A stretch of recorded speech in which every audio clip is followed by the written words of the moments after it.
000 décès par an. Les médicaments mal pris font 3 fois plus de décès que les accidents de la route. Et à cela s'ajoutent 130 000 hospitalisations. À la fin du mois de mars, un collectif pour le bon usage du médicament a alerté sur ces chiffres impressionnants. Erreur de dosage, automédication, non-respect du traitement prescrit ou prescription inappropriée. Les causes de ces accidents liés aux médicaments sont nombreuses. Les seniors représentent une population particulièrement à risque parce qu'ils ont beaucoup de pathologies et prennent beaucoup de médicaments. Comment éviter les accidents médicamenteux? Comment repérer les signes d'alerte en cas d'accident? Comment bien observer ces traitements?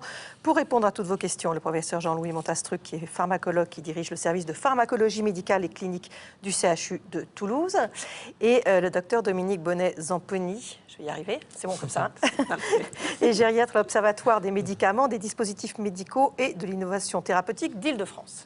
Voilà. On nous demande s'il est vrai qu'au-delà de 5 médicaments par jour, il y a interaction entre eux, voire annulation des bénéfices. C'est une question pour vous, je pense. Oui. Je dirais même que au-delà de 3 ou 4 médicaments, on ne sait pas très bien ce que l'on fait. Parce que les interactions médicamenteuses, les associations, les mélanges sont étudiés 2 à 2. Et au-delà, on ne sait pas trop ce que l'on fait. Alors le chiffre habituellement est aux alentours de 5, mais encore une fois, il faut faire confiance au médecin qui connaît les associations médicamenteuses. Et donc c'est pas parce qu'on prend 5 médicaments que l'on est en danger particulier. Je voulais aussi, comme il est de règle, dire que je n'ai pas de conflit d'intérêt avec l'industrie pharmaceutique et que je n'ai pas intérêt à en avoir. Merci. Alors concrètement, on parle beaucoup d'interactions médicamenteuses. On sait qu'il y a des interactions médicamenteuses qui ne sont pas cliniquement significatives. Autrement dit, il ne se passe pas grand-chose. Mais on sait que dans certains cas, ça peut être gravissime. Qu'est-ce qu'on a comme exemple d'interaction grave avec des conséquences réelles? Oui, je crois qu'il faut bien dire que si l'on regarde sur Internet ou dans les livres, il y a beaucoup d'interactions médicamenteuses qui sont décrites et seul un tout petit nombre sont cliniquement signifiantes. Seules peuvent avoir des conséquences défavorables ou favorables, parce que parfois, les interactions médicamenteuses peuvent être favorables. Par exemple, pour certains antibiotiques ou pour le traitement du sida, on associe des médicaments pour potentialiser l'effet. Donc les interactions peuvent être favorables et aussi, le plus souvent, défavorables. Par exemple, c'est l'association de certains antibiotiques avec des médicaments antihypertenseurs ou autres. Ce sont des associations qui sont connues et dont les dangers peuvent être maîtrisés lorsque l'on surveille bien l'ordonnance. Et je crois qu'il ne faut pas inquiéter nos auditeurs, nos téléspectateurs. Il faut que, s'ils ont une inquiétude, ils en parlent avec leur médecin, leur pharmacien, voire interroger les centres de pharmacovigilance ou autres. Et c'est ce qui explique notamment que les logiciels de prescription pharmaceutique ne marchent pas très bien au niveau des interactions parce qu'il y a trop d'alertes. En fait, on dit souvent tout clignote, hein, ça clignote dans tous les sens et on ne sait pas trop quelle alerte on doit prioriser. Et finalement, le logiciel ne remplace pas un bon apprentissage de la pharmacologie et une bonne connaissance de son patient. Le logiciel ne remplace pas encore l'homme et le médecin. Heureusement. C'est bon, on a quelques années devant nous. Alors, on nous demande quels sont, par exemple, les symptômes qui peuvent alerter sur une interaction médicamenteuse et, par exemple, chez les personnes âgées, avec le type de traitement qu'ils prennent souvent en association. Alors, chez les personnes âgées, ce qui est assez typique, c'est justement des symptômes très très banaux qui doivent alerter sur un accident lié aux médicaments, que ce soit lié d'ailleurs à une interaction médicamenteuse ou à un simple médicament qui n'est pas bien toléré. Donc ça va être par exemple une fatigue inhabituelle, une chute, tout d'un coup des difficultés de déplacement, un essoufflement inhabituel. Finalement, ce n'est pas comme on pourrait imaginer tout d'un coup l'éruption, oui, l'œdème, des choses très flagrantes, oui, mais c'est souvent des symptômes un petit peu mous. Mais par contre, la caractéristique, c'est que c'est totalement inhabituel. Et ça doit alerter les patients. Donc une rupture par rapport à l'état de base. Exactement. Et ça, c'est un peu ce qu'on nomme aussi les syndromes gériatriques. C'est-à-dire, on dit, quand il se passe quelque chose d'inhabituel chez une personne âgée, confusion, chute, fatigue, toujours penser aux médicaments. Exactement, c'est ce qu'on appelle un peu le réflexe iatrogénique, c'est-à-dire se dire, à chaque fois qu'il y a quelque chose de nouveau, en fait, un nouveau symptôme ou l'aggravation d'un symptôme habituel, eh bien là, pensez avant tout aux médicaments, que ce soit un nouveau médicament qui a été introduit ou alors un médicament qui vient d'être arrêté, qui peut être en lien avec ce symptôme nouveau. On a beaucoup de questions. On nous demande, quand il faut prendre les médicaments à jeun, qu'est-ce que ça veut dire? Est-ce que c'est 1 seconde, 1 minute ou 1 heure avant de manger, nous dit-on? Ah, ça dépend du médicament, mais généralement, prendre à jeun, c'est quelques minutes, 15 à 20 minutes avant le repas. Pourquoi? Parce que les médicaments diminuent, l'effet des médicaments va être diminué par le repas, et donc pour être mieux absorbé, il faut prendre les médicaments à jeun. Certains médicaments, il y a d'autres médicaments, il n'y a pas de règle générale. Il y a d'autres médicaments où, au contraire, on conseille d'avoir mangé avant pour éviter certains inconforts gastriques, par exemple. Les douleurs digestives ou autres. Donc ça dépend. Parlez-en à votre médecin. C'est à voir médicament par médicament, il n'y a pas de règle générale. Louison demande quel est le risque à mélanger aspirine et paracétamol. Il n'y a pas de risque majeur, sauf que ce sont deux médicaments qui ont à peu près la même action, et que donc il n'est pas logique d'associer deux médicaments qui ont la même efficacité. Mais il n'y a pas de risque d'effet indésirable grave particulier. Après, l'aspirine et les personnes âgées, on n'aime pas forcément trop. Oui. Voilà. Par contre, ce qui est important, c'est qu'une personne âgée qui prend des médicaments, il faut vraiment qu'elle se renseigne auprès de son médecin, de son pharmacien, que prendre en cas de douleur. Parce qu'effectivement, il y a beaucoup de médicaments qui sont contre-indiqués avec l'aspirine. Et puis, en règle générale, on n'aime pas l'aspirine chez les personnes âgées. Donc, c'est vraiment un médicament plutôt à éviter, en fait, quand il est pris à visée antalgique contre les douleurs. Il peut y avoir une indication à en prendre à faible dose, à toute petite dose pour le cœur. Pour donc les c'est deux choses différentes. Hein. L'aspirine à très faible dose pour le cœur et à très forte dose pour la douleur. Ça, il faut on parle de 100 mg à 1000, quoi, donc c'est un facteur 10. Je voudrais rajouter aussi qu'il faut bien faire passer comme message que le médicament de la douleur, c'est en priorité le paracétamol. Ce n'est ni l'aspirine, ni les anti-inflammatoires non stéroïdiens, surtout chez les personnes âgées, à condition de ne pas en prendre des quantités trop importantes. Vous paracétamol. voulez parler de l'ibuprofène, quoi? L'ibuprofène, ce n'est pas l'ibuprofène, Voilà. ce n'est pas l'aspirine, c'est le paracétamol. Et c'est un très bon exemple d'interaction, puisque les personnes âgées prennent souvent des anticoagulants, des médicaments contre la tension qu'il ne faut pas associer aux anti-inflammatoires non stéroïdiens, y compris en crème. Lulu demande s'il y a des médicaments qui ne doivent surtout pas être pris en même temps. Oui, ceux qui sont soumis à des interactions médicamenteuses majeures. Par exemple, on a cité certains anticoagulants et les anti-inflammatoires non stéroïdiens. Ou même certains antifongiques et certains médicaments anticoagulants. Un des messages peut-être que l'on peut faire passer, sans affoler les gens, c'est qu'avec les médicaments anticoagulants qui sont très prescrits, y compris chez les personnes âgées, il faut faire très attention lorsque l'on va rajouter tout autre médicament. Il faut en parler à son médecin et au pharmacien. Finalement, ces situations, il faut les anticiper, parce que quand j'ai mal le soir à 2 h du matin, je ne vais pas aller voir mon pharmacien ou médecin, donc il faut en parler en amont pour leur demander en cas de... Et finalement, là, on parle d'éducation thérapeutique.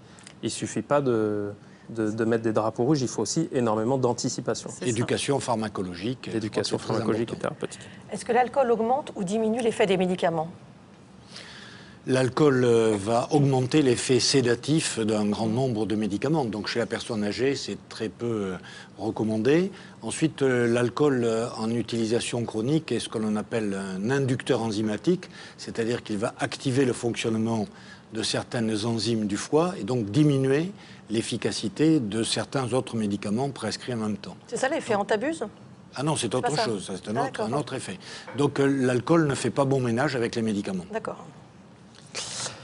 On va lancer un sujet ? Oui. De la prescription à la prise du médicament, les étapes sont nombreuses. Comment éviter les accidents médicamenteux? À quel point le circuit du médicament est-il surveillé dans un hôpital? Les explications d'Anaïs Plateau et de Sébastien Rioux. Dès les premières lueurs du jour, l'infirmière distribue leurs médicaments aux patients de ce service de gériatrie. Une tâche qu'elle répète matin, midi et soir et qui nécessite une certaine vigilance. Donc là, je vérifie les médicaments qu'on reçoit pour être sûr que la pharmacie a bien délivré les médicaments prescrits pour le patient avant de l'administrer. Il peut y avoir des changements de prescription entre le moment où la pharmacie nous donne les traitements et le moment où on administre les médicaments au patient. C'est la dernière vérification avant que le patient ne reçoive ses comprimés. Une fois administré, l'infirmière valide la distribution du traitement sur le logiciel de l'hôpital. Mais avant d'arriver à la bouche du patient, le médicament doit passer de nombreuses étapes. Tout commence ici.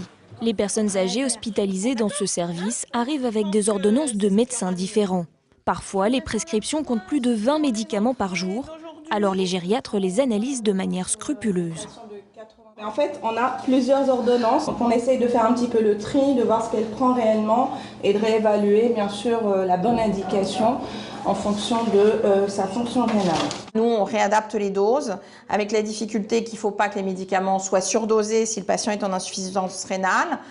À force de dire qu'il faut qu'on mette des doses faibles chez le patient âgé, il y a des fois on retrouve des ordonnances avec des prescriptions sous-dosées qui ne sont pas la bonne posologie et du coup on a les effets secondaires de médicaments dangereux comme les anticoagulants.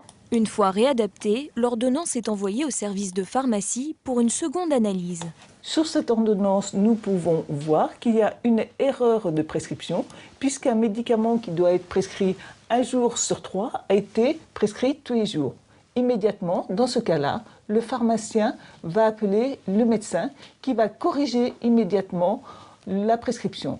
Après un contrôle des gériatres et une analyse pharmaceutique, l'ordonnance est envoyée à 7 automates qui se chargent de la répartition des comprimés par patient. Vous avez donc le nom du patient, son numéro de lit, et ensuite vous avez le nom du médicament, le dosage, la prise, soit du matin, soit du midi, soit du soir. La machine prépare plus de 2000 comprimés par jour pour plus de 350 patients. S'il facilite et accélère le travail du personnel hospitalier, l'automate rencontre aussi parfois quelques problèmes mécaniques.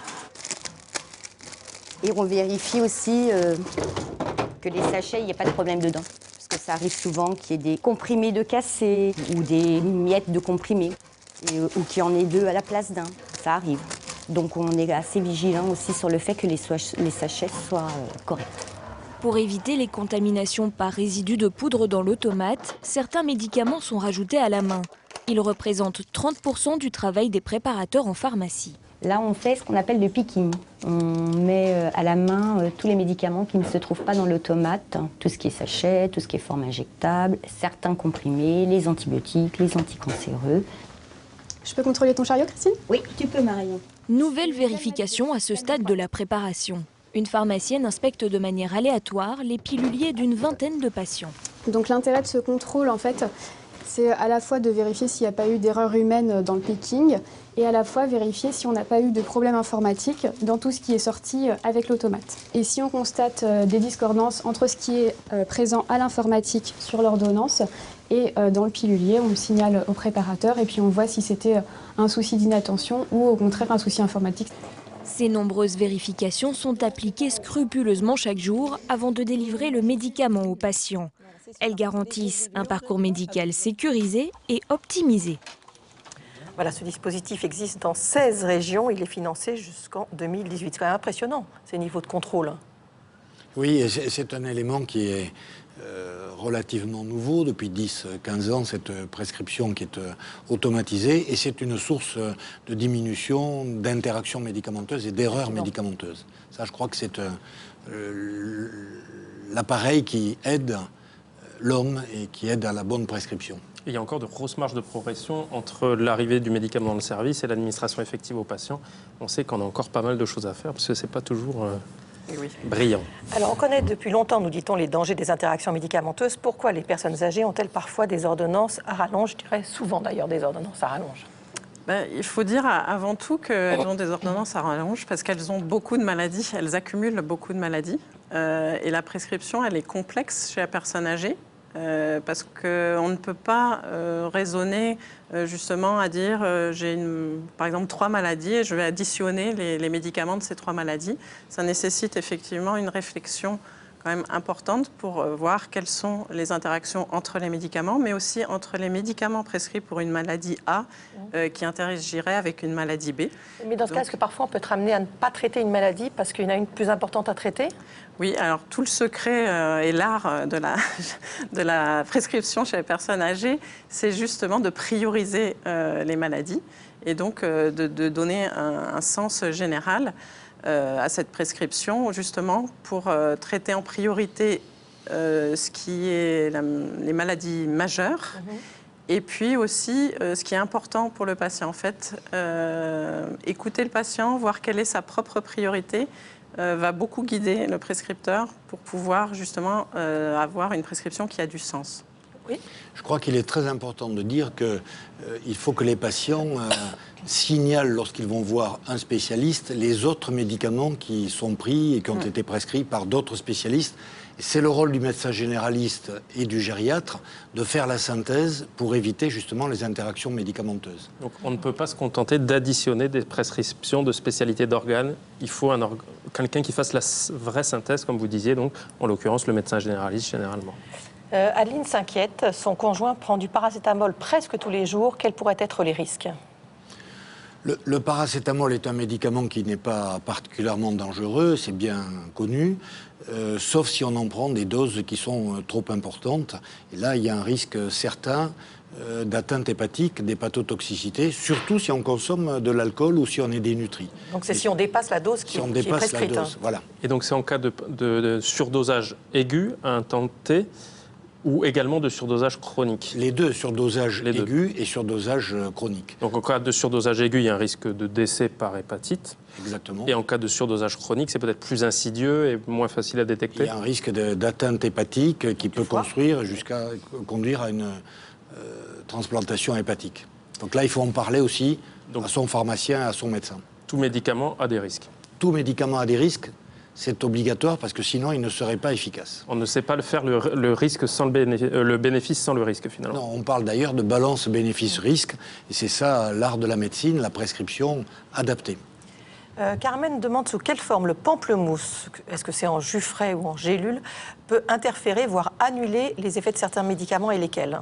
Oui, alors ça c'est quelque chose qui est tout à fait classique en matière d'interaction médicamenteuse, puisque le pamplemousse est un inhibiteur de certaines enzymes du foie, c'est l'inverse de ce dont je parlais tout à l'heure. On en parle toujours aux étudiants, aux malades, etc. Mais il faut quand même dire qu'il faut boire des quantités importantes de jus de pamplemousse pour avoir des interactions. Donc, on a des petites irritations bien avant. On peut boire. On a des reflux acides. Quand je prends un certain nombre de médicaments, de temps en temps, je bois du jus de pamplemousse et je suis toujours vivant. D'accord. Et inhibiteur enzymatique, c'est-à-dire qu'il empêche le foie de détruire le médicament. Voilà, donc il y a un risque d'accumulation de médicaments et de surdosage. Donc rassurez-vous, vous pouvez manger du pamplemousse.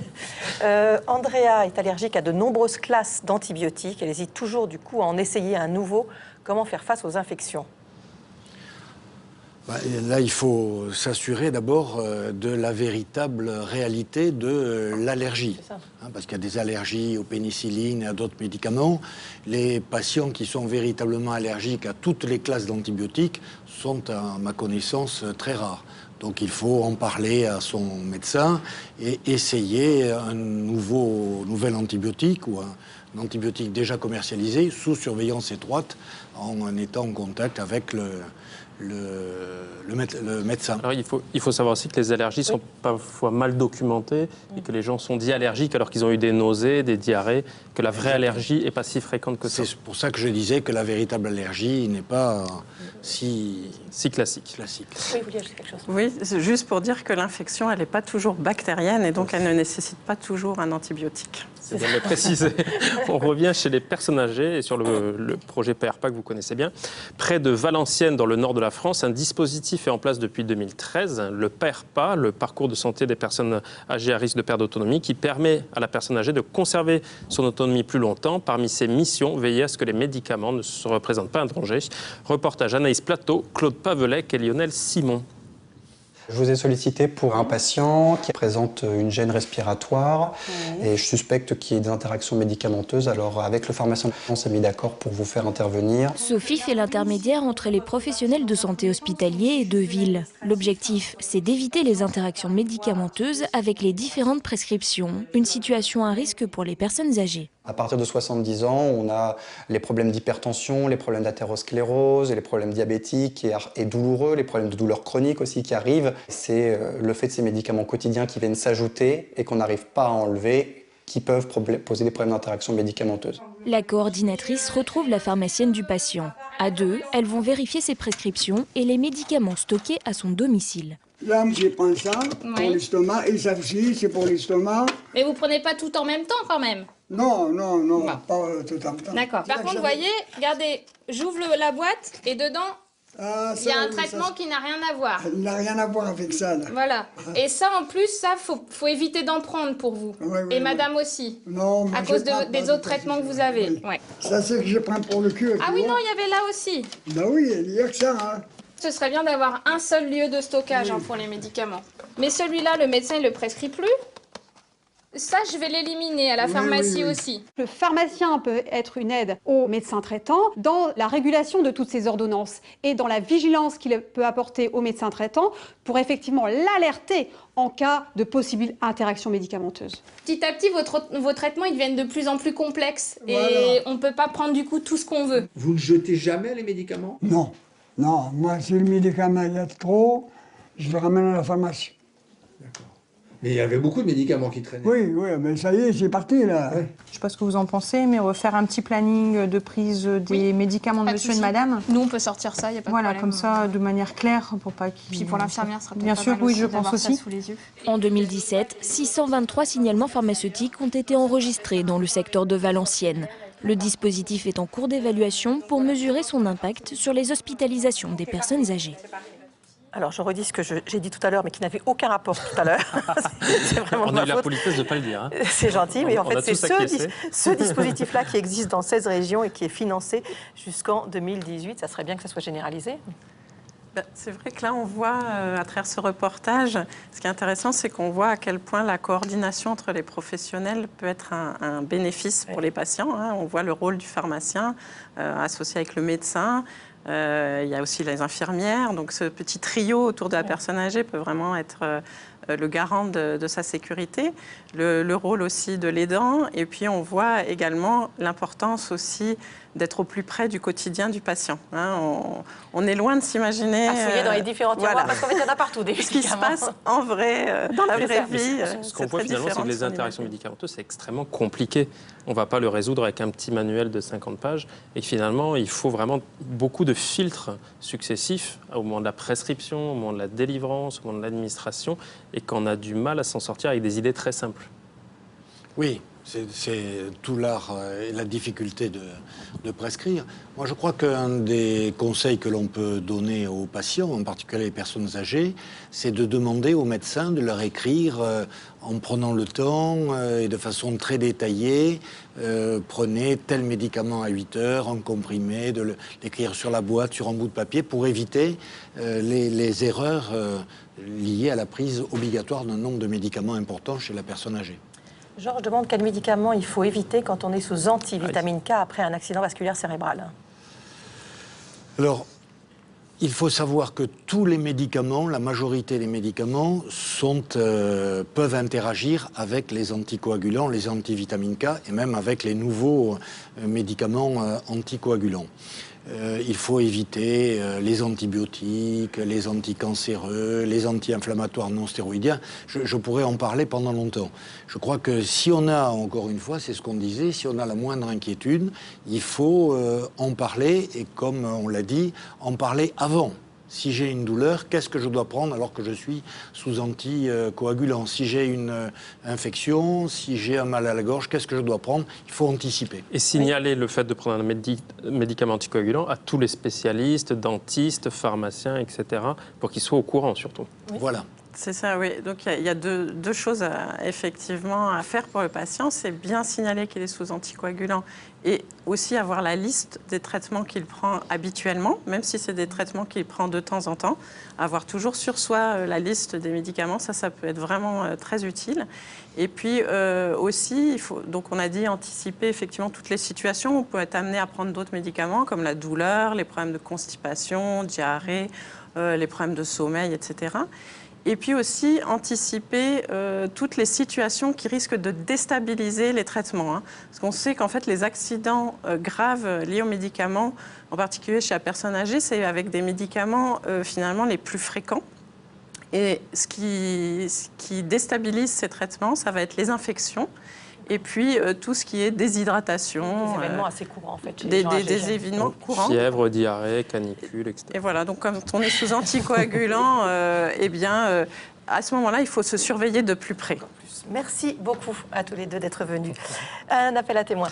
Vous souffrez d'incontinence anale. Après avoir essayé plusieurs solutions, vous êtes parvenu aujourd'hui à surmonter vos difficultés. Contactez-nous au 01 58 88 85 21.